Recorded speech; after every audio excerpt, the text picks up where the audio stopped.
एक दिन एक गधा रास्ते में चला जा रहा था कि उसे एक कपड़े का गट्ठर नजर आया। उसने जब ये गट्ठर खोला तो हैरान रह गया। इसमें शेर की खाल पड़ी हुई थी। गधा बहुत खुश हुआ और उसने शेर की खाल ओढ़ ली। आहा, ये तो बहुत अच्छी है। अब मैं कैसा लग रहा हूँ, ये देखने के लिए गधे ने करीबी तालाब में जाकर अपना अक्स देखा।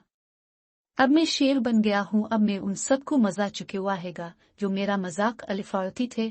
गधा भारी कदमों से जंगल में दाखिल हुआ। पहला जानवर जिसने शेर यानी गधे को देखा वो था हिरन। उस शेर हिरन कांपते हुए बोला और खौफजदा होकर दरख्तों की तरफ भाग गया। कितना मजा आया, गधे ने अपनी कामयाबी पर खुश होकर कहा। इतने में देखा कि बी लुंगड़ी आ रही है। इसने जो शेर को देखा तो खौफ से कांपने लगे। शेर साहब, अब तो बहुत मुअज़्ज़ज़ और बड़े मर्तबे वाले और अच्छे जानवर हैं, अब मुझे ना खाएं। लुंगड़ी गधे के कदमों में गिरकर इससे जिंदगी की भीख मांगने लगी। जल्द ही पूरे जंगल में हलचल मच गई कि जंगल में शेर आ गया है।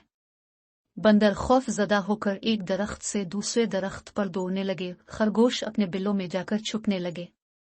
कितने मजे की बात है, अब मुझे उन्हें शेर की तरह देवड़ कर डरा देना चाहिए, गधे ने अपने आप से कहा और फिर शेर की तरह देवड़ा। लेकिन इसकी देवड़ में अलग ही आवाज निकली, भैंचू भैंचू।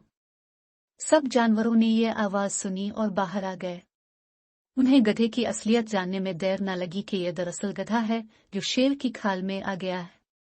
सब जानवरों ने आकर गधे की वो दुर्गत बनाई कि मत पूछें उसका क्या हाल हुआ। इसके बाद गधे ने तौबा कर ली कि अब जंगल के जानवरों को तंग नहीं करेगा।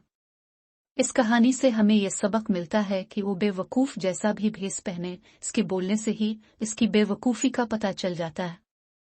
मेरे चैनल पर आने का शुक्रिया। सब्सक्राइब करके बेल आइकॉन प्रेस कर दें।